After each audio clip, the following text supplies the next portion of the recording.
Hello, good ส afternoon. วัสดีครับสวัสดีตอนบ่ายครับทุกๆคนครับ I am David Wong. I am the head of Greater Bay Area Business Development here in Invest Hong Kong. A very warm welcome to everyone joining us across Southeast Asia. Your support is really appreciated. This webinar is about sharing practical tips and experience sharing on how companies in Southeast Asia can tap into the vast opportunity of the Greater Bay Area through Hong Kong. So before we begin, let me assure you that this webinar will be recorded, and we will share the video recordings with you afterwards. So there's no need to take notes. And there is a simultaneous interpretation in Thai. If you are from Thailand, you can switch to interpretation there. If you have any questions and comments, please feel free to leave them in the Q&A chat box under the Zoom function. We will get back to you afterwards. So without further ado, as you all know, the Greater Bay Area is really a vast business opportunity and also bring a lot of opportunity to Hong Kong as well as Southeast Asia. The Asian region and the GBA has not only very strong economic ties, but also cultural and social ties as well. And the implementation of RCEP will only make the ties even stronger. The Greater Bay Area, of course, with 86 million people and a 1.9 trillion GDP, is equivalent to 2/3 of the GDP of the entire ASEAN region. So there's really a very close, but also a very large market for ASEAN company to expand. Of course, I'm understanding many of you have really heard about the opportunities of the Greater Bay Area. It's very large, and there's a lot of things to be done in the GBA. So exactly how to do it? Why GBA? Why I have to invest in Hong Kong? Why don't I go directly into the mainland cities of the GBA and so forth? I'm sure all of you have similar questions. So in today's webinar, our focus is on sharing three more commonly approach for business in Southeast Asia, marketing, selling food products, as well as cross-border e-commerce. Our colleagues will have a chat with companies with experience in doing that and share some tips, practical tips. Hopefully you will find them insightful. So the first first fireside chat is on the marketing. My colleague Doris Fong will talk with Pico on sharing the marketing experience in the Southeast Asia and in Hong Kong and GBA. So thank you. Hello, everyone. Welcome to Invest Hong Kong webinar on the topic of redefining marketing in the GBA region. Our guest speaker today is Gregory Crandall, Senior Vice President of Pico Group, a global brand activation company.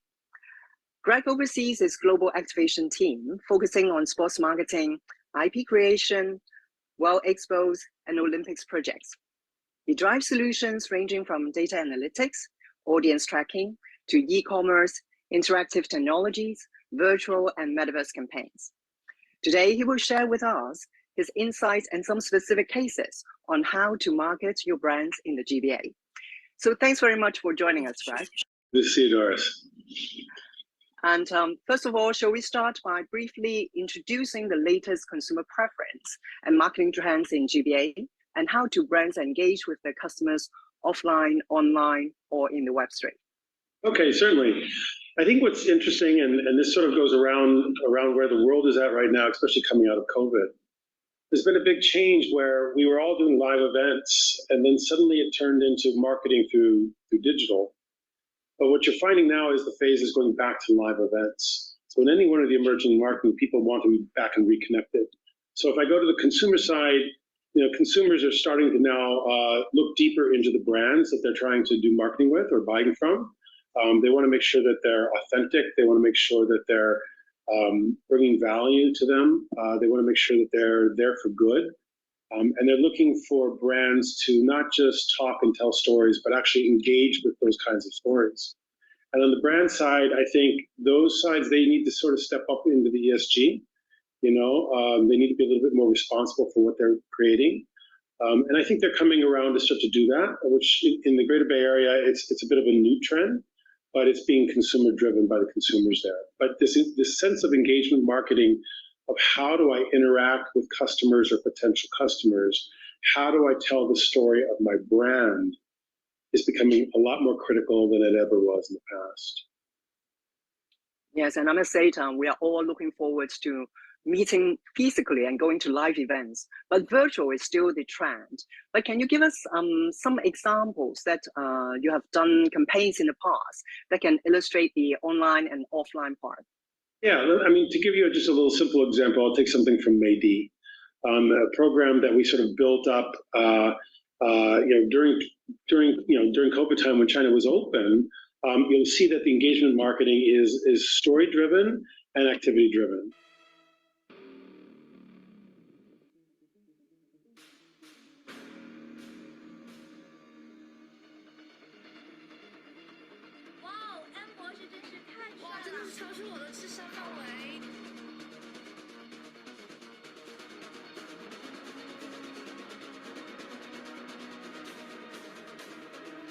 So Greg, is this the campaign that you have recently run in mainland China? Yeah, I mean, this is a very interesting campaign that we've done in China. But what you'll see about that kind of a campaign is, number one, is they're taking appliances and they're building strong story around appliances. And then from there, they're getting people really engaged into a physical space. So creating a physical space here and having people come to the live event, you can see that there's a physical engagement. You'll see there's an online engagement also at the same time. So the audience that they're trying to reach is not only just a physical audience in coming to a venue or a pop-up situation, but they're also grabbing the online folks as well.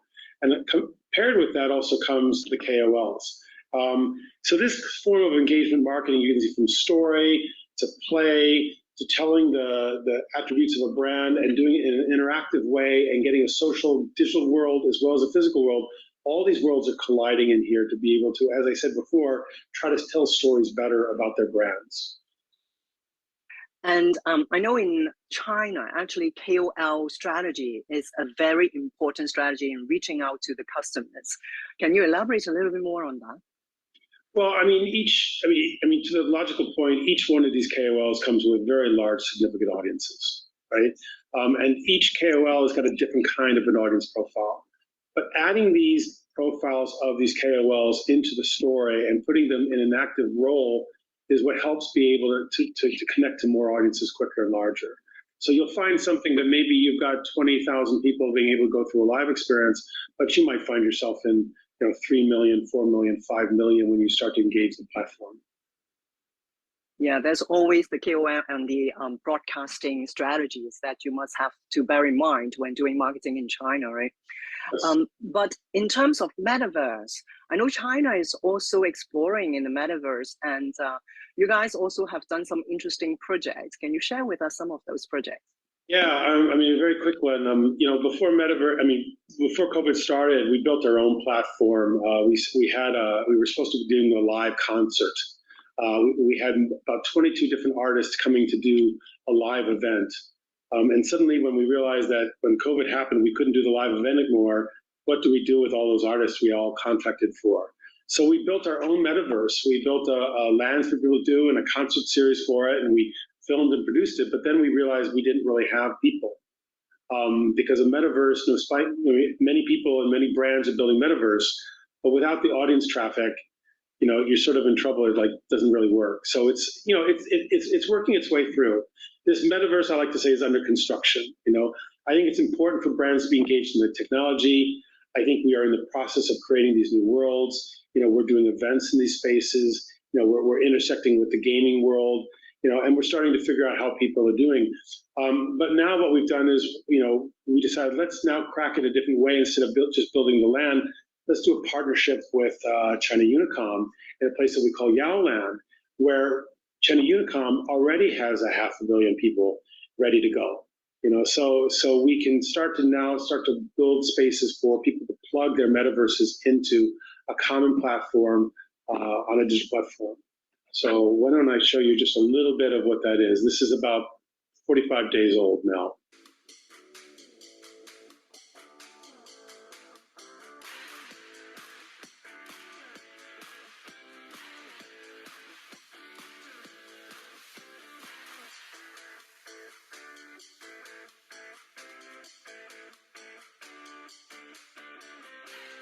So you collaborate with museum on the outlet, right? Yeah, I mean, the way this transaction works is that Unicorn has got the platform. They have all the users, as I said, and what they need is the content. We're collaborating with all the different brands and helping plug the brands into the platform. The brands and the users both together.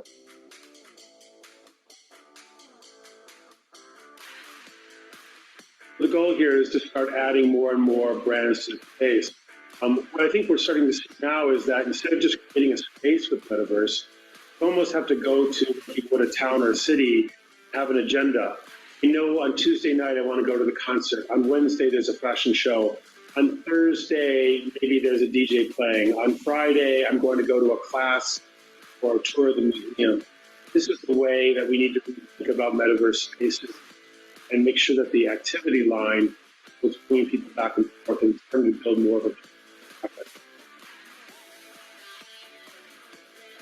So that's very interesting, which means that actually when you build your campaign in the metaverse, it's a continuous campaign. You cannot just do it maybe just for a few days or even just a few weeks. It's really how to engage the customers on a more continuous basis by having interesting content all the time, right?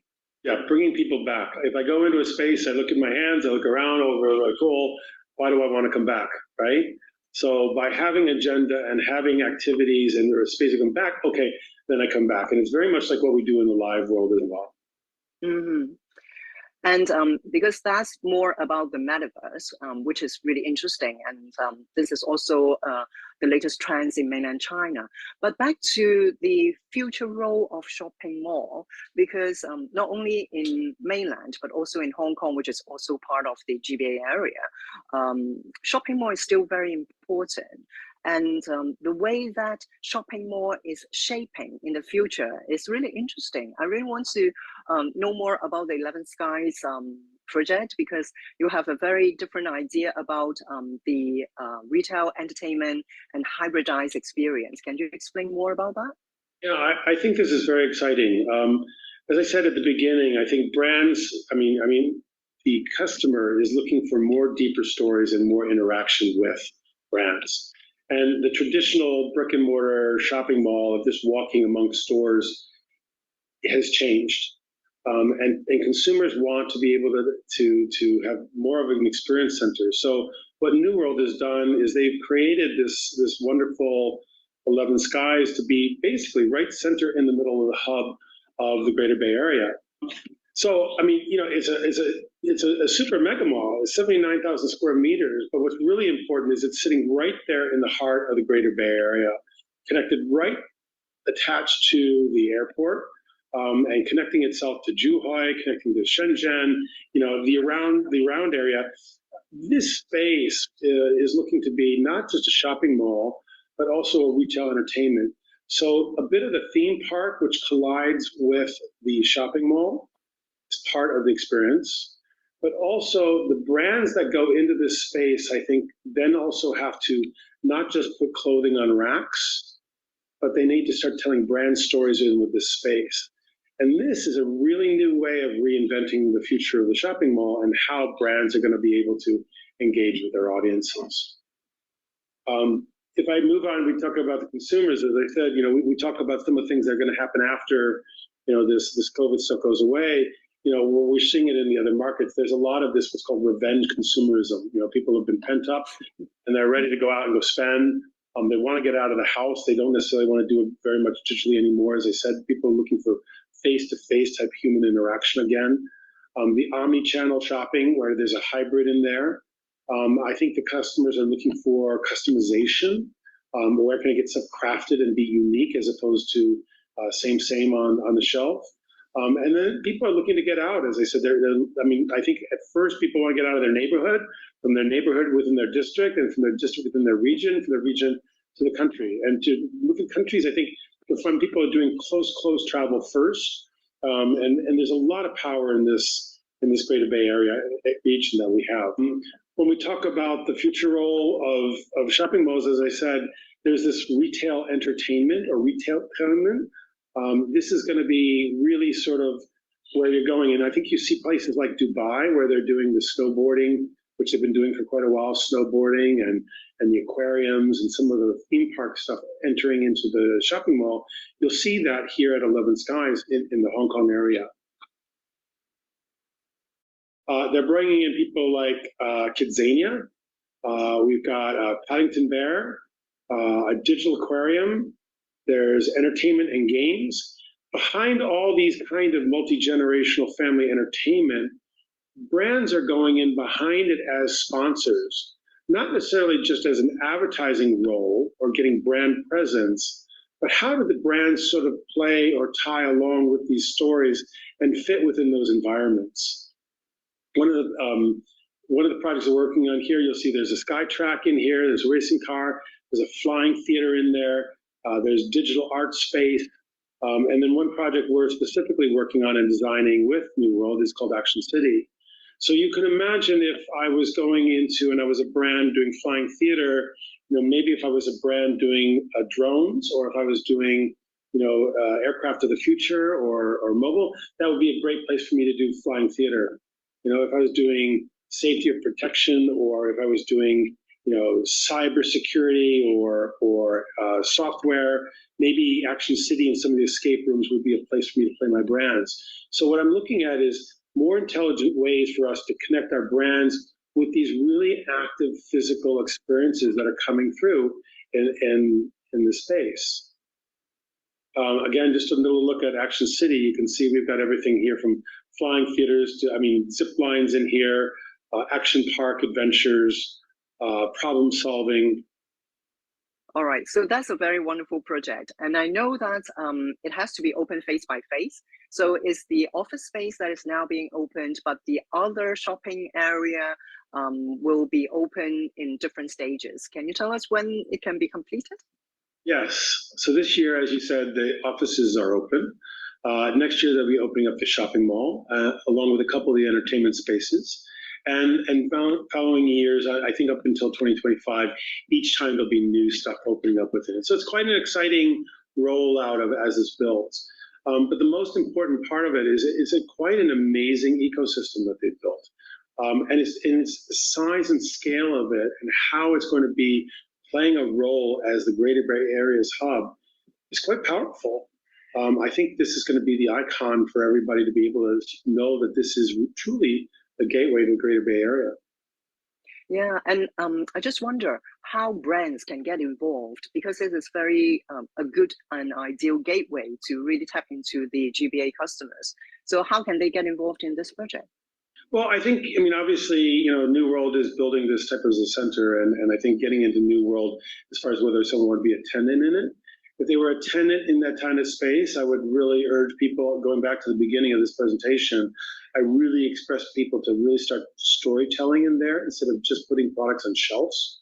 I think that is part of the new retail experience that we're trying to create and what customers are starting demanding.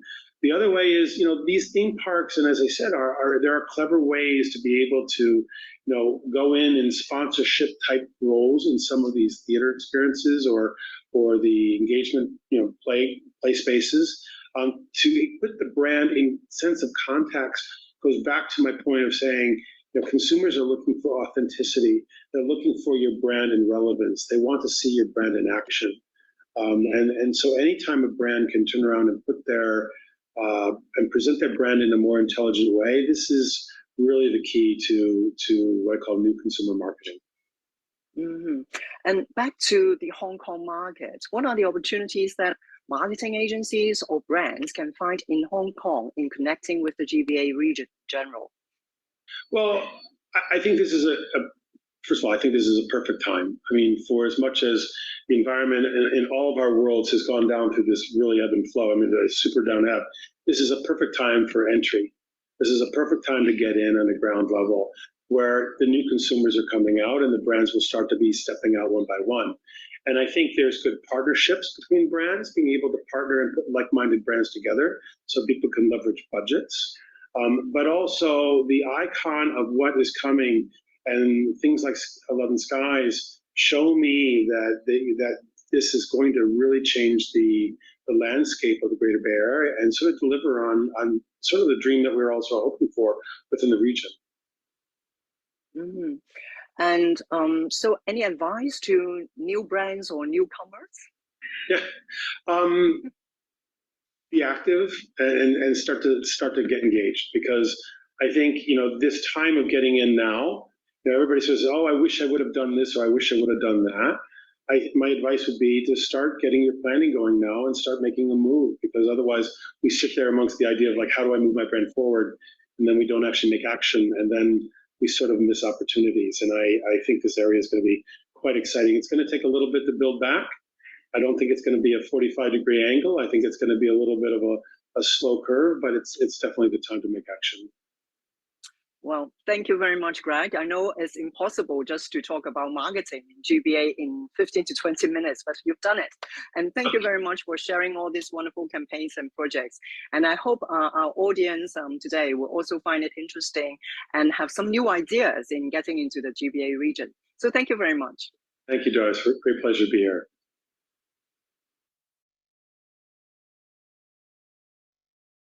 Okay, thank you, Doris, for sharing. Of course, as Doris mentioned, Hong Kong, the advantages of Hong Kong is actually the proximity to the Greater Bay Area region. Where you can find the latest market trend, and also find companies with offering the business solutions that help you launch your marketing plan to sell your products into the Greater Bay Area. So the next session is the one I quite look forward to. You can see a lot of very delicious food stuff. May I now pass the time to my colleague Cindy, who will share the journey of a very famous Hong Kong food consumption company. We are very happy today to have Tony, CEO and founder of Paul Lafayette, to tell us his journey for his company in Hong Kong. So, Tony, what is the story behind Paul Lafayette? Okay, it's a long and happy story. So I used to travel to Hong Kong in the 90s, back and forth.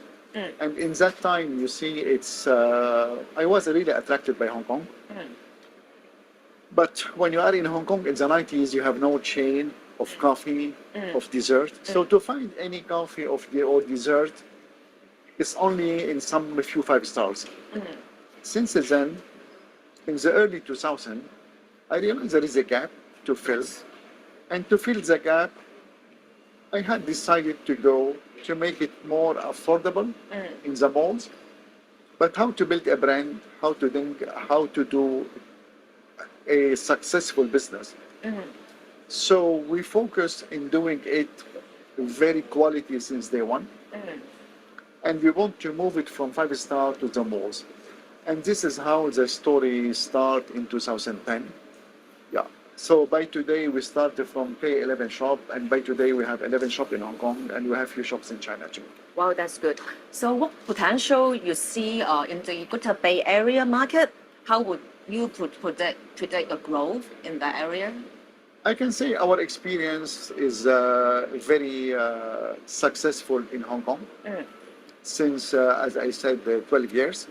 By today, we are the leader in the fine dessert in Hong Kong market. We tested some shops in Shanghai and Shenzhen. We have one shop in Shenzhen we opened in 2019. But besides, after 2019, I can say COVID came, so we couldn't travel. If we consider the GBA area, which was our main focus since that time, It's a population around 80 million, with one of the highest GDP Yes. in China. And also besides that, as you may know, is a different pole. Let's say Hong Kong is a financial trading pole. Macau is a entertainment. Shenzhen is a quiet technology. Maybe we can say it is the China Silicon Valley. And Guangzhou is you have it's the industry, but you have the trading too. So really, it's a high GDP. So we are focusing. We plan to open around 30 shops in the GBA area 30 shops. in the coming 5 years. Wow. Hoping that border Opening will up, open. yes. Yes, open Yeah, up, yeah. So It this is will our be. plan for the GBA area. That's good. What do you think about Hong Kong and the GBA as places to work and live? I can say Hong Kong is a very cosmopolitan city by nature, you see? Yes. By nature, by heritage. It has a lot of talents. It has a fantastic connectivity for here and there. So it has a basic law, a robust basic law system. So I can say Hong Kong has a lot of added value. Now, how can we transfer this to the GBA? I do think living here is good, but also in Hong Kong, the space is small. GBA is very big space. Wherever you go, the shops, the venue, the housing, everything is bigger. So I do think once the border reopen, it doesn't mind to be between here and there and to grow in both parties of this GBA area. So can you share, what experience can you draw from Hong Kong when you recruit and train up talent and staff in this area? Are there any differences and similarities in terms of staffing? I can say maybe in some professional staffing related to experience in fine dessert, it's more easy in Hong Kong, than We are more international in a way. in somehow, yes, and also you have a density of 5-star hotels. Yes. You have a density. Hong Kong is very competitive too, So and it's more international. China also, since the 20-30 years, you don't have coffee shops in China too as a chain. So I mean, the new generation are more open to more lifestyle as coffee, as dessert, as bakery. So we can say it's quite a growing within all China and Hong Kong. So in some area, I do think for some professional area as a French dessert, Hong Kong is more strong. So maybe we can train some people from, this is what we do in Shenzhen. Yes. Before. Our chef used to go each week to train the team, transfer the know-how. In a way, really, what we do, they do the same, yeah. So I think there is a big potential for us in the Grand Bay area. So using Hong Kong also as a training center or correct, location, correct, correct. And it's not very far. And to train the staff in Yeah. GBA area as well. And some That's staff good to in know. that time before the COVID, they used to come also to our central kitchen in Hong Kong to get trained here. So we have back and forth. One see. team going to China and for China team coming to Hong Kong. You see, in Hong Kong, we still have many French or other bakery shops. So the competition is quite keen in Hong Kong and China as well. How can you stand out from the others? I can say Hong Kong by nature is very, very competitive. Huh? Yes, Hong Kong always. It's very competitive. At And all we're very levels. demanding Yes. consumers. And consumers are very demanding, and consumers want to change fast from brand to brand or from product to product. China is also very big market too, and the China is competitive too. I do think how can you stand out? First, it's related to food. What we do. I think first you have to be focused on quality. Yes. If you keep your quality, you don't bargain on quality. You keep it always good and doing better. This is very important. Yeah, keep on improving Yes. as well. Second, you have to be focused on raw material. Whatever cake you do, whatever product you do, if the raw material are not good, okay. By the end, it's not good. So quality, raw material. After there is a design, the outlook, there is a packaging, is a gifting. Yes. And besides that, also there is a trust in the brand. We are here 12 years. We did over 15 million macarons, 3 million cake. We have zero hygiene problem. We are very focused on that. Our products are very low sugar too. All are natural products. That's very important nowadays. Yeah.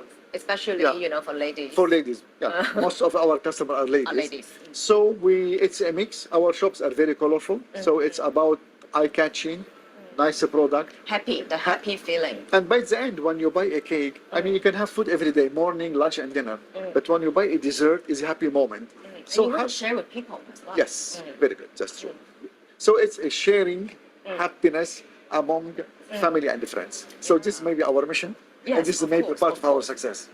And what is your best seller? As we can see, you have macarons, creme brulee, and cakes. So far, what is the To best be seller? honest, since day one, I realized that Hong Kongese love egg tart, the traditional egg tart. Yes, yes. So We I grow asked up my with it. force, we grow up with it. So I want to make something softer, something lighter, something easy, but French style.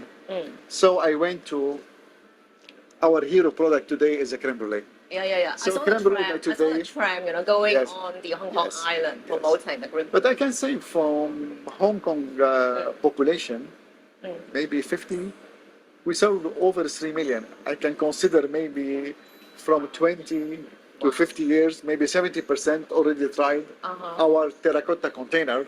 Ah. It's maybe in each house. Yeah.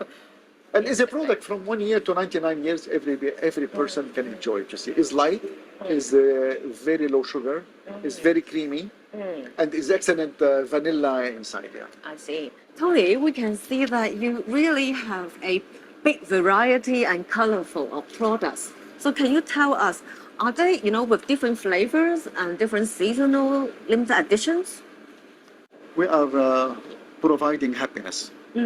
When you buy something, it has to catch your eyes first. And color is like spring, like flowers. It's really something very eye-catching. So the flavors we have are totally, some are all year flavor, but every month we have a new flavor to add, 1 or 2. So the macaron, we have many flavor going from mango jasmine to passion fruit to pistachio to berries, different, to rose, to lychee, to Earl Grey, to chocolate. So it's a lot of flavors. And also many people think macaron is only sugar. So it's not sugar. Macaron is mainly almond. Yes. I know. Yes. This is mainly almond. Yes. It's almond powder with some ice sugar. And after is the ganache, it can be berries, chocolate, whatever, or vanilla. So we have 3 categories. One line is macaron. One line is artisanal pastry, small portion cake, and one line is birthday cake. We were the first company in 2010 to launch a product only one price. Macaron all one price, birthday cake one price, and artisanal pastry one price. And now most of the market follow Korean trend to reduce the You are price. a trendsetter then. I can say yes. Good to Really, know. yeah. So, can you name one special tip for companies if they want to enter mainland China soon? One small tips, for our companies joining us today? You mean if they want to step in China? Yes. Of course, Hong Kong, right? I can say only about our experience Yes. when we went to China in 2018. First, I think you should know about the regulation in China. It's very important. The admin in China. You should know that taxes in China are different from Hong Kong. But I think it's the most important is when you go to China is a long-term investment. It's not just go, do and part. Yeah. And China is also very competitive. So I can say is mostly long-term. Don't view China as just 2-3 years I make and sell. It doesn't work. It's a different market from Hong Kong. And you need to invest more in marketing and communication in China. So maybe those are the major tips.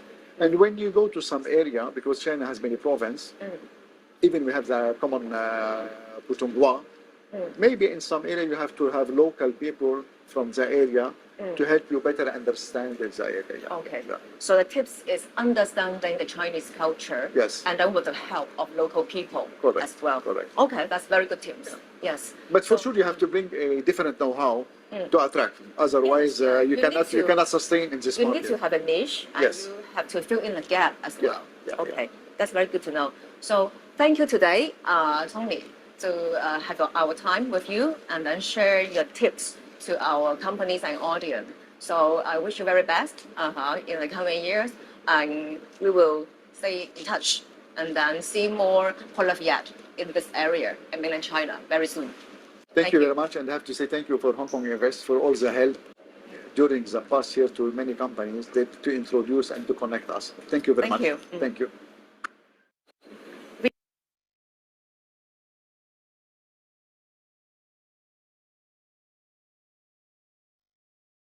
Okay, thank you, Cindy, for the sharing. I now pass the time to Angelica to talk about another very interesting topic, cross-border e-commerce. Thank you. Thanks, David. Well, actually, my mind is just filled with macarons at the moment. So pleasure to be here today. And I'm here with two guests. We have Jasmine Jiang, Group COO of CMRS, co-founder of Crusoe Digital Solutions. And she has so many years experience in helping Hong Kong companies and brands reach out to the mainland consumer. My other guest today is Ms. Helen Zhou, and she's president of K-Share and is responsible for the strategic planning and overall management.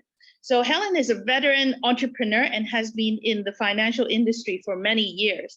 So if you'd like to turn on your camera, Jasmine and Helen. Welcome again to this webinar. Helen's joining us from Shenzhen and Jasmine's in Hong Kong. So, well, the webinar has several really important keywords. I just like to mention it today. It's Hong Kong, ASEAN, Greater Bay Area, lifestyle and creative, and most importantly, practical tips. So before we get to the discussion part, Jasmine and Helen will be giving short presentations on the very many useful and tips and ideas that their company can provide to brands and services. And then we will have an interactive session. So if there's any questions you'd like me to ask the speakers on your behalf, please type them in the Q&A box.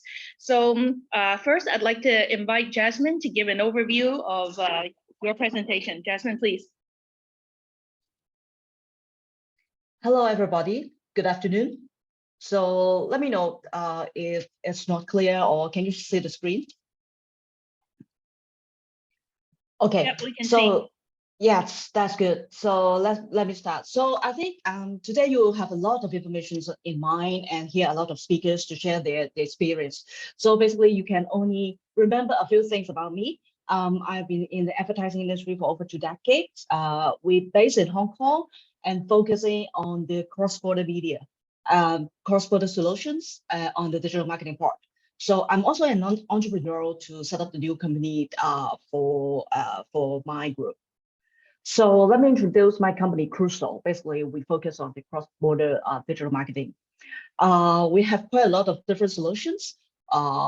Apart from the marketing communications, basically we focus on the cross-border communications and the e-commerce solutions as well. So here are some of the clients that we have been working with, like the insurance industry, like the food and catering industry, and like the FMCG industry and the retailers that we are working with to bring them to China and focusing on their cross-border business. To cope with the local audience, basically we have the headquarters in Hong Kong, and as well as setting up an office in Guangzhou, one of the key area in GBA. So I think Hong Kong has a very unique position to be the gateway to connect China and the rest of the world. It's not only about the geographical proximity, but we also share similar culture, language, and we do have quite a lot of connections with the key major players in Shenzhen. For example, Tencent is one of our key partners that we always work together. That will help us in terms of grabbing a lot of different consumer insights about the latest trend, how we can tap into their behavior, and how we can get better understanding about our potential consumers. Here is one of our proprietary tools that to look into the consumers in China. We always have to investigate what is the changes and what the behavior they are looking at and they are working on. I think one of the very key platforms is about WeChat, since WeChat is not just a messenger app. It's more from the ecosystem that the local citizens work and play with every single day. So we will see on the screen that actually the daily active users is over 400 million. So it is a huge numbers that we can't miss. So maybe we can zoom in to have a more detailed look about the WeChat. So there are 4 key areas that WeChat is serving. So today I will more focus on the brand communications, the mini programs, and the influencers marketing, which you may be more interested in. First of all, let me have a very quick overview. I think everyone have WeChat on their mobile, so it's just a quick overview about how you will look into the WeChat ecosystems. So you will see a lot of different functions like the file folder, whether you can create your group chat with friends and colleagues. You can also have personal message with your friends and families. At the same time, basically, there are 2 different kind of official accounts that you can create. One is about the subscription accounts. Basically, it sits within a folder. So every time new message pop up, it will show a red dot on the corner. Another one is the servicing account. The service account basically is more powerful and will offer more API connections so that you can create lots of different functions and more capabilities to serve your objectives and purpose. Not to mention, and in the recent years, there's prosperous growth of the mini program, which is actually served as like a mobile app, but within the whole WeChat ecosystem. You will see there are a lot of different functions they're serving, like the e-commerce, like when they are having the transportation booking, like when there are a lot of food ordering as well. So these are the apps inside the WeChat ecosystem that you may want to consider as well. So basically, when we are talking about the brand communications, we do have different types of brand communications, like the broadcasting message. So it's more from the brand engaging the tactics for the brands to engage the audience, telling the audience about their brand's information, about the promotions, about all the news updates. At the same time, you will see there are quite a lot of like the chatbot type, the auto reply, which is one of the interactive and engaging solutions that we can provide to the client, as well as some direct messaging to let the clients have more unique and in-person experience. Of course, within the whole ecosystem, basically Tencent has offered a within the ecosystem traffic flow through the advertising. There are different types of advertising within the WeChat ecosystem. Here are some examples how we leverage on the WeChat to help communicate with the potential audience. We can do some coupons to drive sales. We can have a lot of different kind of communications. One of this is like when you reading different lifestyles message and how we engage with the audience and share with the other friends as well. As mentioned, mini program is a very important solution within the WeChat ecosystem. So you will see the monthly active users is over 800 million. So this is something that we should look into, especially if you want to get more engaging and connected with your audience and keep your audience within your ecosystem, as well as driving different kind of like loyalty and e-commerce. Some figures can tell the power of the mini program. For example, you will see during the COVID period, quite a lot of SMEs are actually leveraging on the mini program to sustain their business, like the food ordering, like the online shopping. Here are some top mini programs that are on food and beverage industry. You will see McDonald's, KFC, all these kind of international brands are basically leveraging on the mini programs to attract and to keep the connections between the audience and the business. At the same time, you will see the whole ecosystem, basically they have equipped with different kinds of solutions that help to acquire. For example, the stage one is how to acquire the new customers.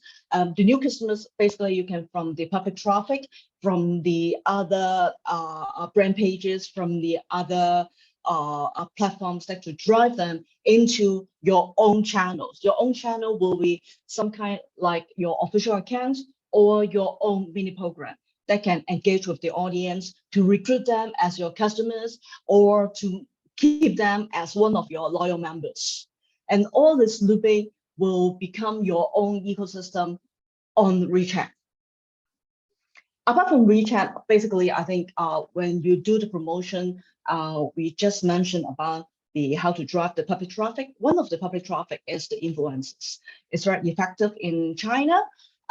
They can help in building the brand trust. I think this is one of the characteristics that our mainlanders rely on very much. They rely on heavily on the influencer opinions, how their experience sharing, to let them make some reviews on the products.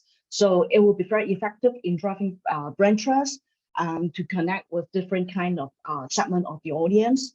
And to a certain extent, some products actually, when they have the live broadcast, and they will find that some KOL are delivering quite good in terms of the ROI. Here are some examples how we leverage on different influencers. For example, here is the shopping mall. During the COVID, we will have the in-market influencers to come into our shops and to walk through different shops and to let the audience know how the shops is looking like and how the offer is doing. And before the COVID time, we also invite the influencers from China to come across to Hong Kong for like a travel tourist, and they share the first-person experience to the audience in China as well. Apart from WeChat, we do have other platforms that we can look into, because different platforms are actually talking to a separate segment of the audience. For example, the rap book, the Xiaohongshu. Basically, we have a lot of beauty, fashion, and food and beverage customers that are very engaging on this platform. Douyin is another platform that you will find prosperous in the recent years, especially for the young adults, that they would like sharing their experience. It will be more fun lifestyle sharing in the video format. Other than that, we can also join some local partnerships with some brands, and we can tap into a very extensive audience database with them as well. Here are some examples how we leverage on Xiaohongshu and Douyin to play around with some food and beverage brand. This is Ravenna that we did in Guangzhou to promote their new flavor. Here are some key takeaways for you. First of all, I think in China market, there are quite a lot of different platforms. So we need to identify the key objective and the picture of success and tailor-made different strategies for reaching out to Chinese customers. Another way, we do need to look into WeChat, which is, again, not just a personal messenger tool, not just a social media tool. In fact, it's a whole ecosystem that every citizens in China that rely on. Is more from the payment, from the e-commerce, from the daily life that they will engage with. Besides, I think we also should look into different platforms that may fit into your own customers' demographic and profile, like Xiaohongshu and Douyin, which are the upcoming and is prosperous platforms that you can't miss. So a quick overview of my part. So let me know if you have any questions.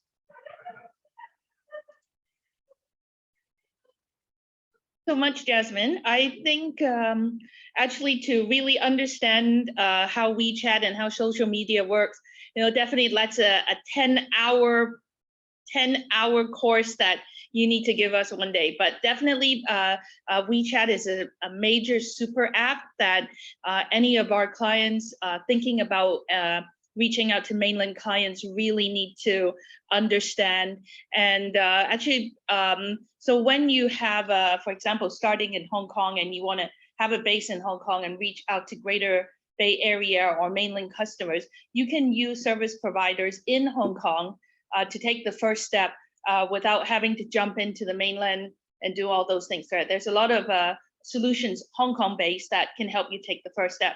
So our second speaker will talk about another very important element of doing a cross-border trade, and that's actually movement of capital and funds. It's no use getting all your consumers, but if they can't pay you or you can't move your money out. So Helen, giving the floor to you, talking about cashier services. Sure. Thank you, Angelica, and thanks for having me today. And I'm Helen. I'm president of Cashier. We are a fintech company focused on payment services, especially focusing on between China and Southeast Asia. So yeah, let me just do a quick screen sharing and then introduce about our company.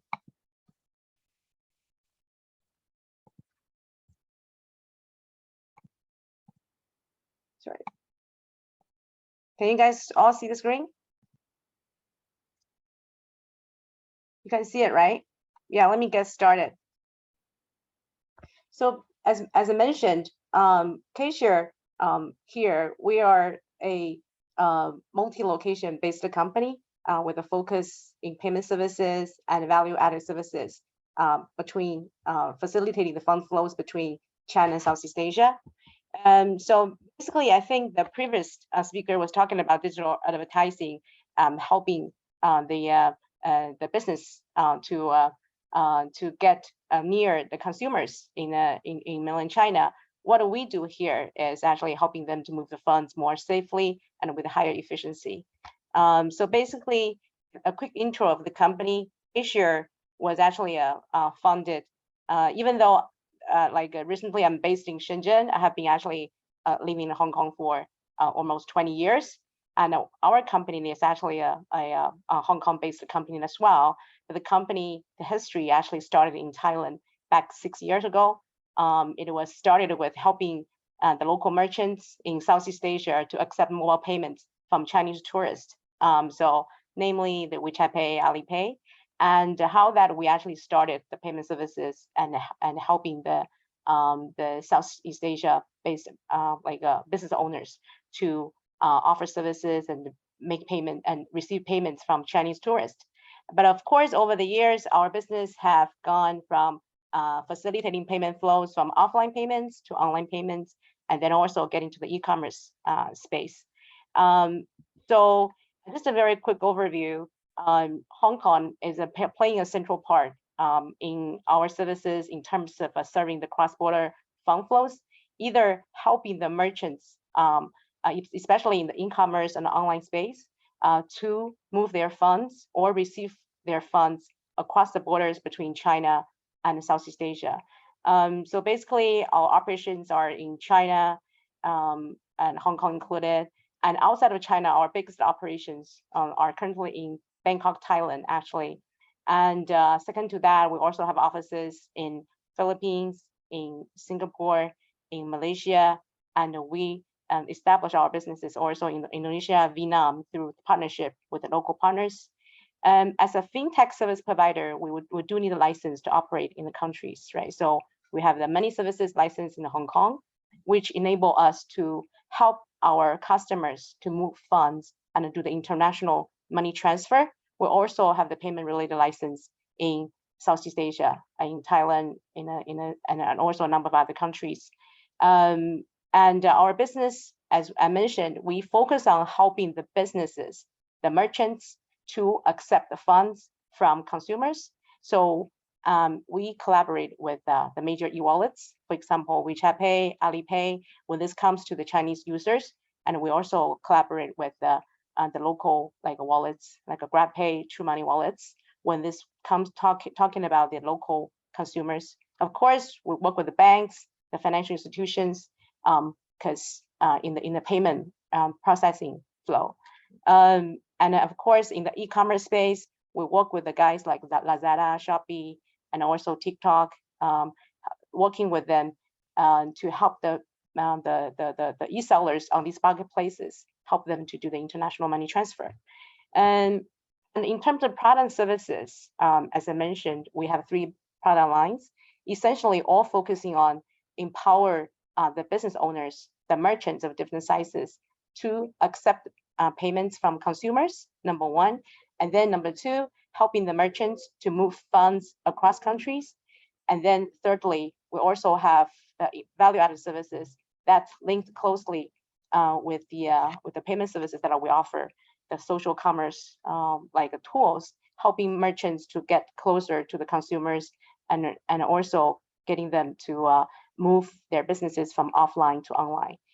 And a very quick like snapshot in terms of the merchants that we worked with, that we served in the past few years.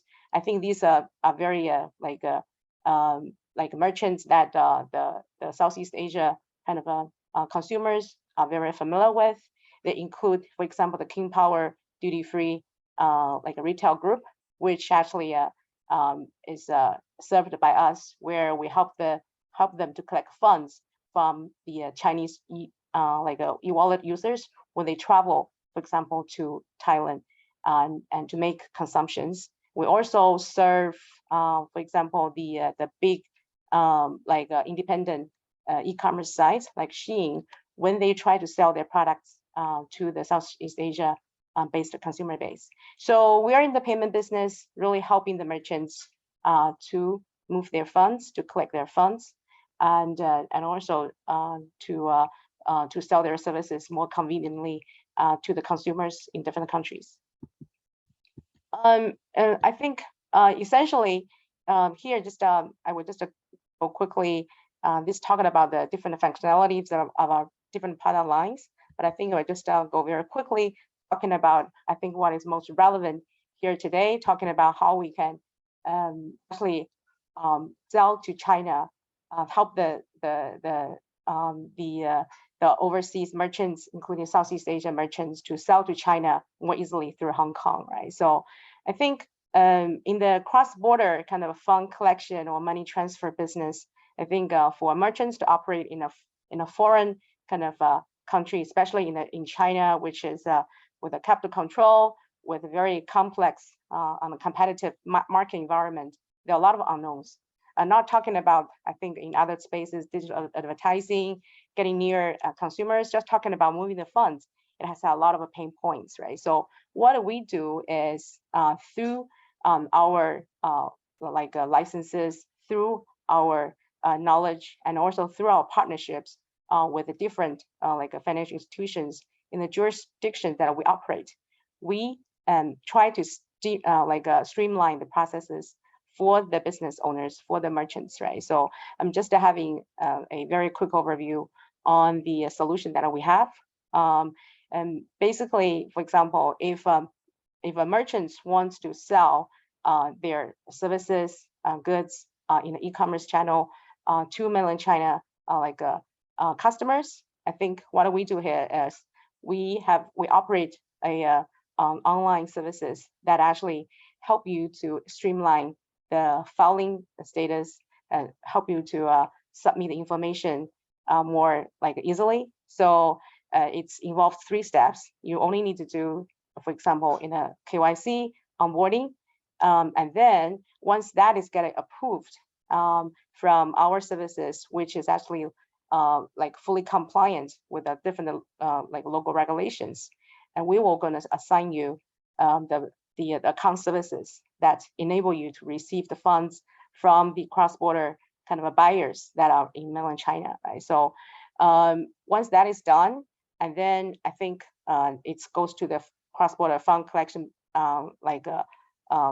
process, where I think the merchants who sits in Southeast Asia only needs to create a fund collection request online, and going through the submission, the orders, the relevant paperwork through our online system, and then we're going to work with our Chinese acquired partners to collect the funds from the buyers' accounts, and then to accounts that we actually help we issued to the Southeast Asia kind of merchants, right? So and then after I think the merchants confirms the delivery of the goods by uploading the related documents for goods importing to China.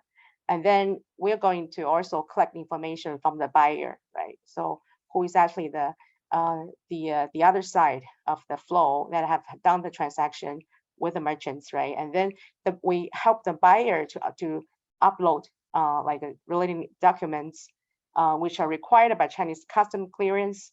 And so once we collected the information from both from the merchant side, from the buyer side, and then we're going to submit for approval for the funds to be remitted outside of mainland China.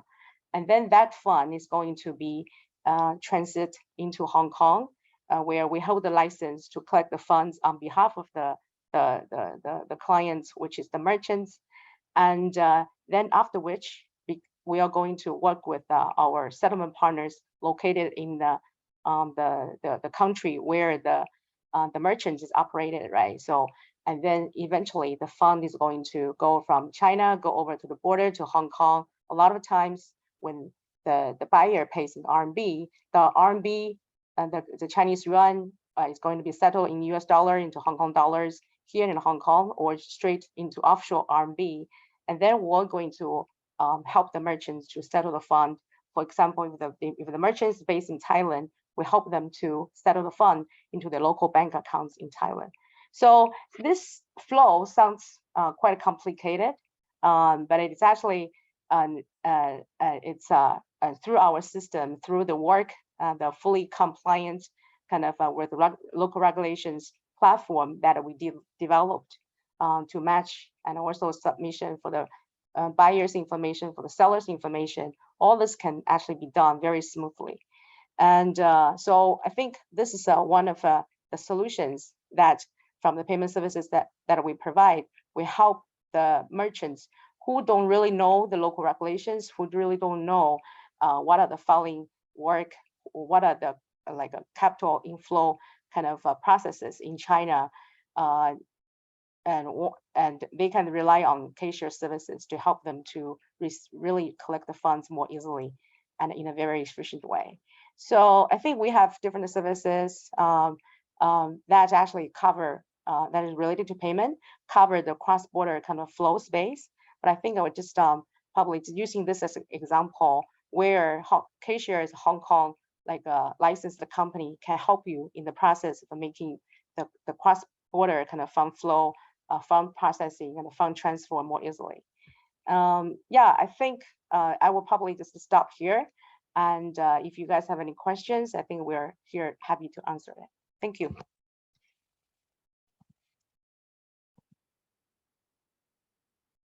Thanks so much, ladies. Actually, there's a good interest from the audience about wanting to get both of your PowerPoints. So maybe after the webinar, if you can give us a copy that's okay to share with the audience, then we'll send the link over.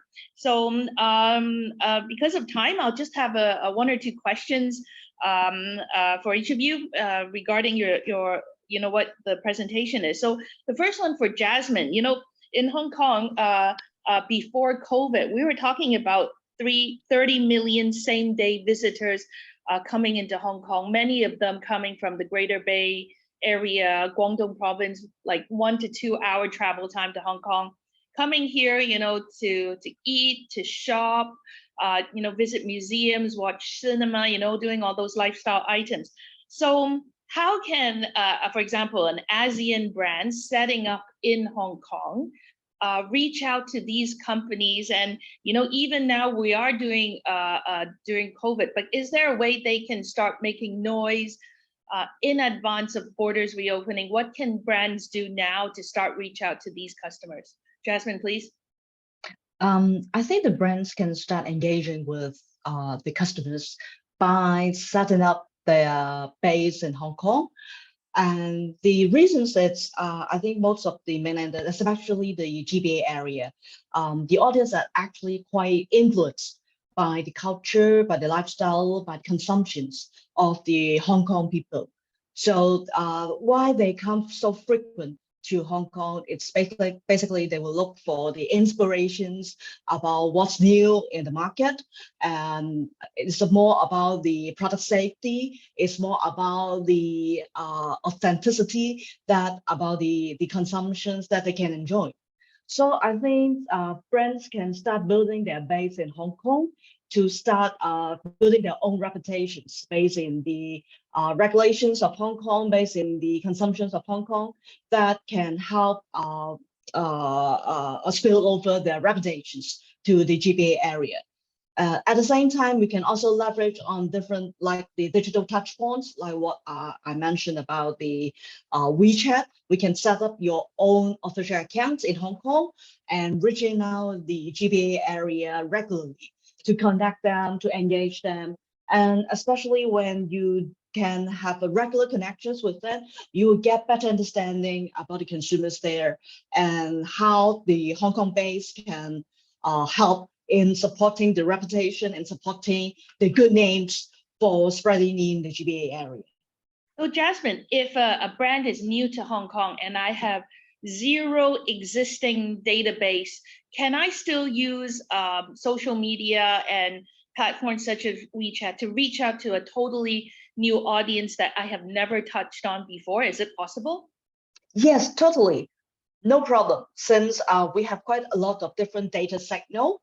For example, if you set up the companies in Hong Kong or your shops in Hong Kong, basically you can look into different data signal from, for example, one thing is about the tourists, about the OTA data point. When they will come to traveling to Hong Kong, we have this kind of data. Secondly, we can also look into the behavioral intent of the audience. Say there are a lot of different talk about pages or social platforms that like talk about what's hot in Hong Kong, what's new in Hong Kong. So we can tap into this kind of touch points and data to reach out the audience easily. Yeah, thanks so much. So a question for Helen. Maybe some of our audience are not too aware. What is the benefit of using fintech rather than using a traditional banking system?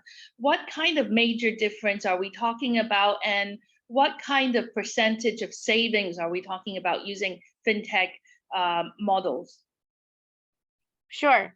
Number one, I think I wanted to clarify, we're not really like in a pure kind of competition kind of relationship with the traditional financial institutions, right?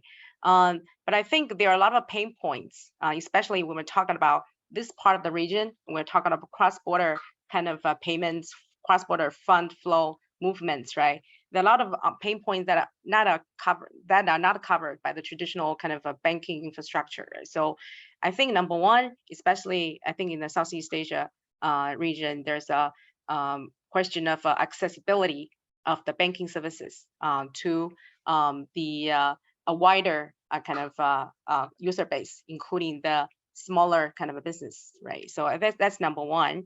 And I think especially also number two, when we're talking about doing business in another region, in another country, when talking about cross-border, right? There are a lot of complexities when we're talking about moving to do business in China directly. We're talking about doing in a country that is another country in the Southeast Asia kind of region. There's a big unfamiliarity with the local laws and regulations. I think a lot of business owners are not expert in those areas, right? Especially talking about fintech services. And also about this part of the region, there's a fluctuation in FX. That is a great problem because many countries use their own currencies, right? And then the FX fluctuations, when you do the business in a cross-border kind of environment, can be really a headache a lot of times. And also, I think not only China, but China is a country with a capital control, right? And very complex of kind of approving process. The same kind of capital control also are in place for a number of Southeast Asia kind of countries. And all these are like a real kind of a pain points for, especially for the smaller kind of business owners, if they want to really receive money, move their funds across different countries, right? So, and these are not taken kind of by the traditional kind of the banking environment, where I think they do have the advantage of serving the larger multinational, bigger kind of corporations, right? So I think this was really where I think fintech services with the efficiency, with the tech tools that actually can streamline a lot of processes just purely online, can help these merchant owners to contact their businesses with the companies like ourselves. Yeah, absolutely, Helen. Yeah, because I looked through the registration list of the audience we have today. Actually, many will be small, medium, and some are even large. So I think our note to the audience is both what Jasmine does and what Helen does. It's not only for the super big mega companies. It's a lot of it can really, especially if you're an SME, can really help you. Especially maybe in-house, you don't have the expertise in the finance or the digital marketing to reach out. Do consider working with or even talking with agencies in Hong Kong, to see what solutions they have that can really add value. So we actually have some more questions on the list, but I think what we can do is we'll get back to the person asking the question. We have all your information in the questions. We'll forward your questions to the speakers and get you an answer there. So thanks so much. Let me just give the time back to David. Okay, thank you, Angelica, for your sharing, especially a lot of tips on cross-border e-commerce. I hope the audience find the webinar insightful. We share some tips on marketing, on digital marketing, on setting up physical stores in the GBA, and also how to reach out to consumers on WeChat, on the Chinese version of TikTok, and on how you process payment on a cross-border e-commerce Fintech platform. So if you are interested to learn more about the Greater Bay Area and how to do business in the GBA, of course, you can reach out to our overseas offices in Singapore, in Jakarta, and in Bangkok. Our colleagues are very happy to answer any questions that you have. Of course, you can also contact us directly. As mentioned in the beginning of the webinar, I'm from the GBA team. We have a dedicated website on GBA. We share some case study related to GBA, as also some update on new policies, as well as any some market information related to the mainland cities of GBA. We also have a guidebook published recently with PwC. You can download via this QR code on your screen, or you can just visit us from the GBA website. It shows you a brief introduction of the Greater Bay Area, why Hong Kong, what Hong Kong has to offer to your business in different sectors, financial services, technology, business professional services, and of course, like the topic of today, lifestyle and creative industries. So I hope the guidebook should answer some of your questions. And last but not least, I'm sure most of you are already familiar with the services of Invest Hong Kong. We offer free advice and customized services, all of free of charge. Our services start from the planning stage, setup stage, and launch stage, and all the way to the expansion and aftercare stage. So please contact us to our free offices in Southeast Asia, and also to our main website, InvestHK.gov.hk. So thank you again for spending over an hour with us. As Angelica mentioned, the PowerPoint and the video recording we will send to all of you via email in the next few days. So thank you again for joining. Thank you very much. Have a nice day. Bye-bye.